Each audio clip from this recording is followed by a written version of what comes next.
Assalamualaikum warahmatullahi wabarakatuh. Saya Restiana Widyasari dengan NRP 212116009.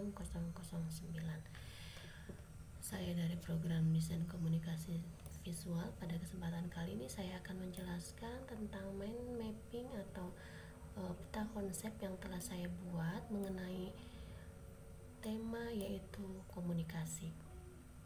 Komunikasi di sini pengertiannya ada berbagai macam dari para menurut ahli. Yang pertama yang akan saya jelaskan yaitu komunikasi menurut Deddy Mulyana, di mana menurut Deddy Mulyana komunikasi adalah proses penyampaian informasi ataupun gagasan, emosi, keterampilan dan sebagainya yang dilakukan dengan menggunakan lambang-lambang atau kata-kata, gambar, bilangan, grafik dan juga lain-lain. Kemudian komunikasi yang selanjutnya menurut Harold de Laswell yaitu proses yang menjelaskan siapa, mengatakan apa, dengan saluran apa, dan juga kepada siapa, dan juga komunikasi tersebut akibat atau hasilnya itu seperti apa. Lalu yang ketiga menurut Ahmad S. Rukyat, di mana menurut dia yaitu proses pemindahan dan pertukaran pesan, di mana pesan ini dapat berbentuk fakta, gagasan, ataupun perasaan, ataupun data, atau informasi dari seseorang kepada orang lain. Seperti itu. Lalu komunikasi yang selanjutnya menurut Wilbur yaitu suatu proses berbagi atau semacam sharing atau proses sharing. Lalu selanjutnya adapun komunikasi menurut Everett M. Rogers yaitu komunikasi itu merupakan suatu proses pengalihan ide. Seperti itu. Lalu selanjutnya adapun secara umum pengertian komunikasi yang tadi merupakan menurut para ahli, adapun secara umum komunikasi yaitu penyampaian makna dari suatu entitas atau kelompok lainnya melalui penggunaan tanda, simbol, dan aturan semiotika yang dipahami bersama. Lalu adapun komunikasi secara prosesnya itu memiliki pengertian atau arti yaitu suatu tindakan oleh satu orang atau lebih yang mengirim dan menerima pesan yang terdistorsi oleh gangguan atau noise. Nah, dalam suatu konteks tertentu mempunyai pengaruh tertentu dan ada kesempatan untuk melakukan umpan balik. Lalu di sini pun ada komunikasi memiliki macam-macamnya, yaitu ada komunikasi verbal maupun komunikasi nonverbal, di mana komunikasi ini terbagi di antaranya yaitu intrapribadi, yaitu berbicara dengan diri sendiri, seperti berpikir, menganalisa, ataupun merenungkan. Lalu ada antara pribadi dengan dua orang mengenal, mengungkapkan, bahkan membantu satu sama lain. Kemudian ada kelompok kecil, yaitu kelompok kecil saja berbagi info, mengembangkan suatu gagasan, memecahkan suatu masalah, dan sebagainya. Kemudian ada juga organisasi. Dalam organisasi formal ada produktivitas, tentang semangat kerja ataupun memberi info. Lalu kemudian ada publik atau ruang terbuka, dari pembicara ke khalayak, memberi sebuah info, menghibur dan juga meyakinkan. Lalu ada antar budaya, di mana orang dengan budaya yang berbeda mengenal atau berhubungan, saling membantu satu sama lain, seperti itu. Lalu ada massa, yaitu khalayak yang sangat luas dengan sarana audio atau visual untuk menghibur, terus untuk mengukuhkan, meyakinkan, memberi, membius, menciptakan, seperti itu. Lalu selanjutnya di mana komunikasi itu memiliki proses. Prosesnya itu terdiri dari seperti adanya komunikator memiliki sebuah pesan, lalu pesan itu ada berupa saluran channel yang dibagi lagi, saluran channel itu ada gangguan ataupun decoding, proses mengubah komunikasi menjadi suatu pemikiran. Nah, encoding itu proses mengubah pikiran menjadi komunikasi. Nah, lalu ada si komunikannya. Nah, hal ini, proses komunikasi ini berputar seperti ini. Ada komunikator, pesan, saluran atau channel. Komunikan di mana saluran atau channel ini ada yang gangguan dan juga proses mengubah komunikasi menjadi sebuah pemikiran. Lalu apa saja tujuan komunikasi? Nah, tujuan komunikasi diantaranya satu, penemuan diri, mengenal diri sendiri, bisa juga untuk memahami diri sendiri. Lalu yang kedua ada juga memelihara hubungan dengan orang lain. Lalu yang ketiga untuk meyakinkan, untuk mengubah sikap dan juga perilaku seseorang. Lalu juga komunikasi juga bisa bersifat tujuannya untuk bersenang-senang atau hiburan. Lalu ada juga yang paling penting, tujuan komunikasi itu penyampaian informasi. Lalu juga tujuannya itu juga bisa untuk sebuah pendidikan. Lalu unsur-unsur komunikasi. Komunikasi ada beberapa unsur, di mana unsur itu salah satunya yaitu sumber atau komunikator. Komunikasi bisa terjadi jika ada sumber atau komunikator. Lalu ada isi pesan yang akan disampaikan.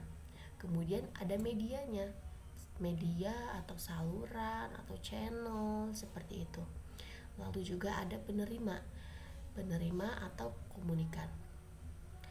Nah, lalu bagaimana unsur-unsur komunikasi menurut paradigma Laswell, yaitu seorang ahli komunikasi? Dia membagi beberapa jenis unsur. Di antaranya satu, who, siapa. Di sini yang dimaksud yaitu siapa atau sumber, pelaku utamanya itu siapa. Lalu yang kedua ada say what, pesan. Pesan apa yang akan disampaikan oleh si pelaku utama tersebut. Kemudian yang ketiga, in which channel, saluran atau media, wahana atau alat yang menyampaikan pesan itu sendiri. Lalu to who, untuk siapa atau penerima, siapa yang akan menerima pesan dari sang pelaku utama itu. Kemudian yang terakhir yaitu with what effect, dampak atau efeknya yang ditimbulkan, apa yang terjadi pada komunikan atau si penerima itu setelah menerima pesan dari pelaku utama tersebut. Itu beberapa unsur yang menurut paradigma Laswell kemukakan. Kemudian ada keterampilan untuk mendengar. Komunikasi juga ada keterampilan untuk mendengar, yaitu apa saja, untuk kesenangan, untuk informasi, bisa juga untuk membantu. Lalu hambatan apa saja yang terjadi pada saat komunikasi? Hambatan dalam mendengar, misalkan sibuk dengan diri sendiri, sibuk dengan hal eksternal yang terjadi di sekelilingnya, seperti itu. Lalu ada 4 dimensi dalam mendengar, di antaranya partisipatif dan pasif, empatik dan objektif, tanpa menilai dan penuh penilaian, lalu kemudian secara dangkal dan mendalam. Lalu ada 3 cara proses untuk mendengar, di antaranya mengulangi pemikiran pembicara, lalu menyatakan pengertian atas pengertian pembicara, kemudian mengajukan pertanyaan yang relevan mengenai apa isi dari komunikasi yang disampaikan tersebut.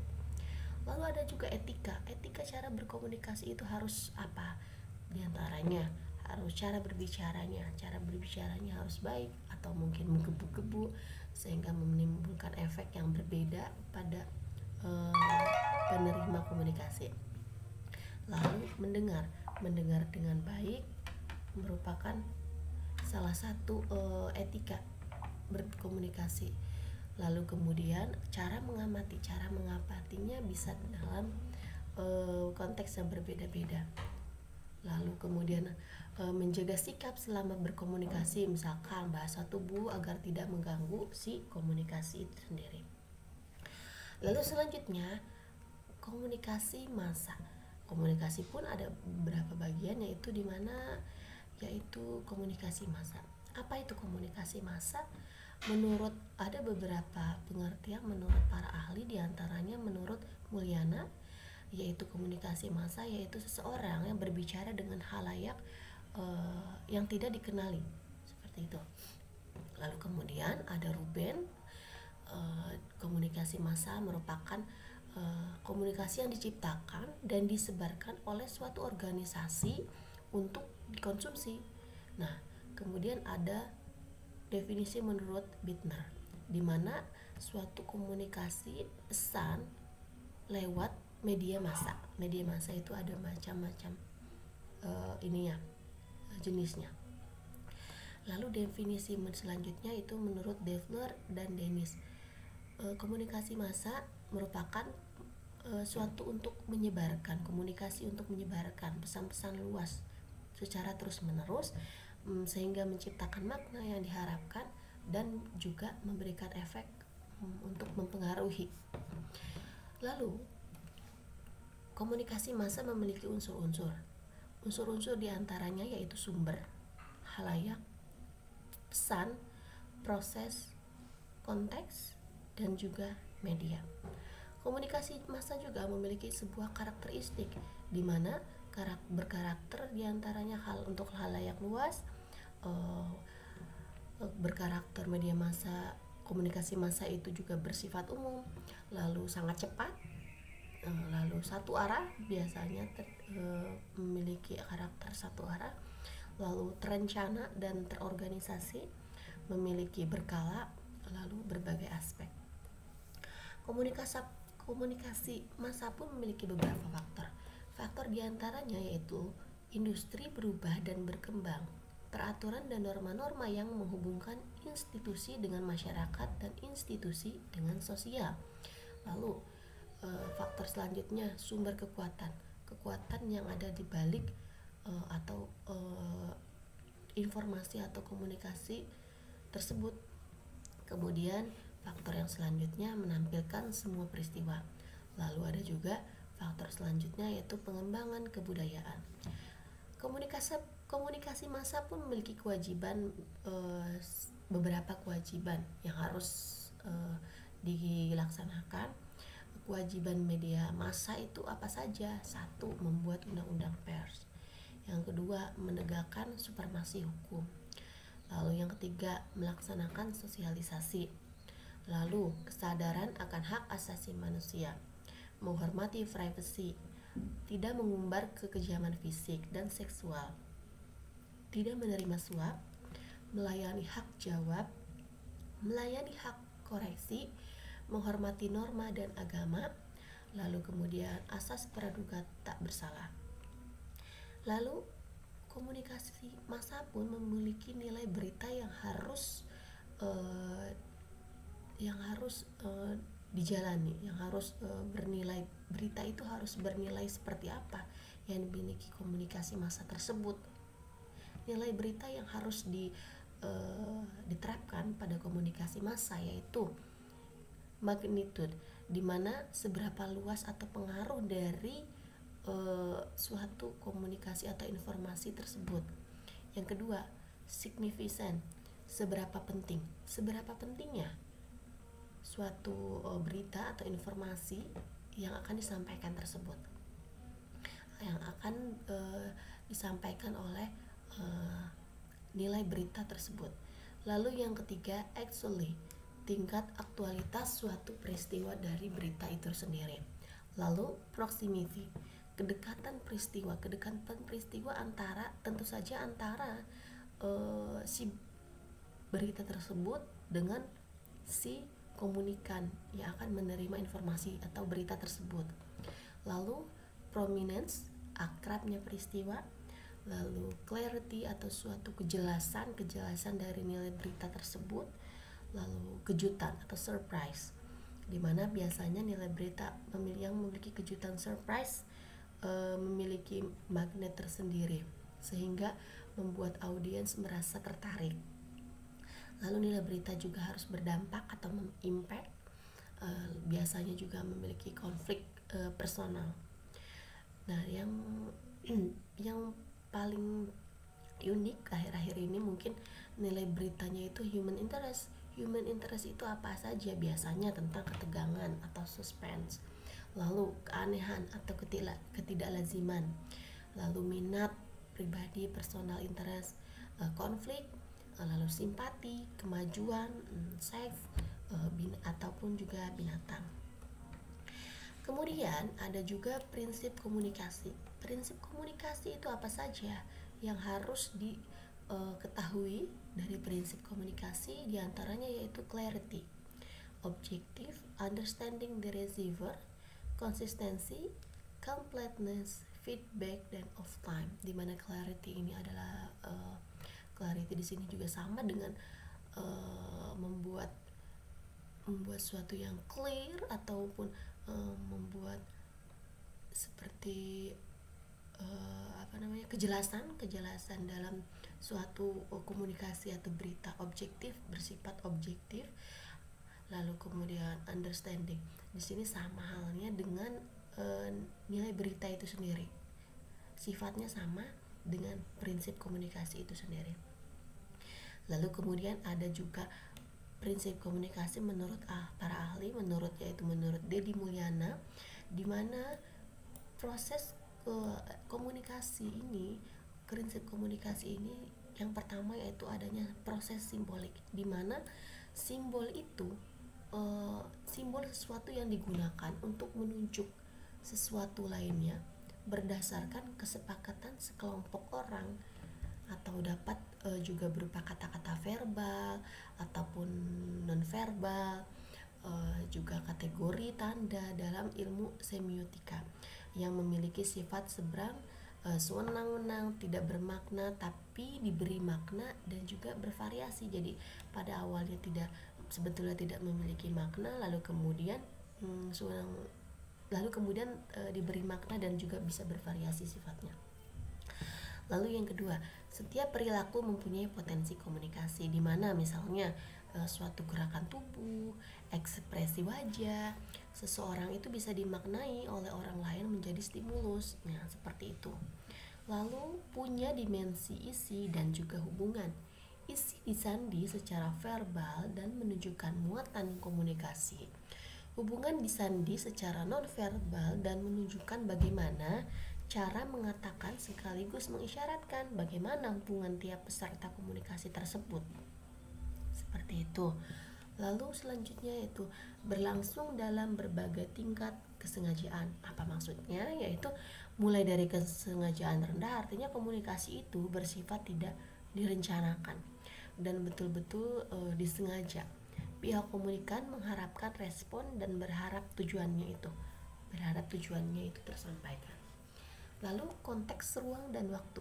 Komunikasi itu juga memiliki suatu konteks ruang dan waktu, di mana kapan berlangsungnya, lalu kepada siapa pesan itu dikirimkan, lalu kemudian di mana itu berlangsung, seperti itu. Lalu melibatkan prediksi peserta komunikasi. Apa maksudnya? Meramalkan efek perilaku komunikasi mereka terkait aturan dan tata krama. Melibatkan peserta komunikasi ini berhubungan dengan aturan dan juga sebuah tata krama. Lalu bersifat sistemik, ada dibagi lagi menjadi dua, yaitu internal dan eksternal, di mana internal yaitu seluruh sistem nilai yang dibawa setiap individu sebagai hasil penerapan dalam berbagai film. Lalu eksternal, setiap unsur dalam lingkungan di luar individu, kata-kata yang dipilih, isyarat fisik, cahaya, dan penataan ruang, seperti itu. Lalu mirip latar belakang sosial budaya, semakin efektiflah komunikasi. Biasanya jika latar belakangnya mirip, sosial budaya semakin mirip, lalu semakin efektif komunikasi tersebut. Misalkan jika kita sama-sama suku dengan suku yang sama, pendidikan yang sama, dalam dikomunikasikan berdua, kedua pihak mempunyai bahan yang sama sehingga lebih efektif proses komunikasi tersebut. Lalu selanjutnya bersifat non-sekuensial, yaitu melibatkan respon atau tanggapan sebagai bukti bahwa pesan yang dikirimkan itu lebih mengerti, seperti itu. Lalu bersifat profesional, dinamis, dan transaksional. Sebuah proses yang dinamis dan transaksional adalah proses saling memberi dan juga menerima sebuah info, seperti itu. atau juga bisa dibilang feedback. Bersifat irreversible, tidak dapat mengontrol efeknya, tidak dapat ditarik kembali.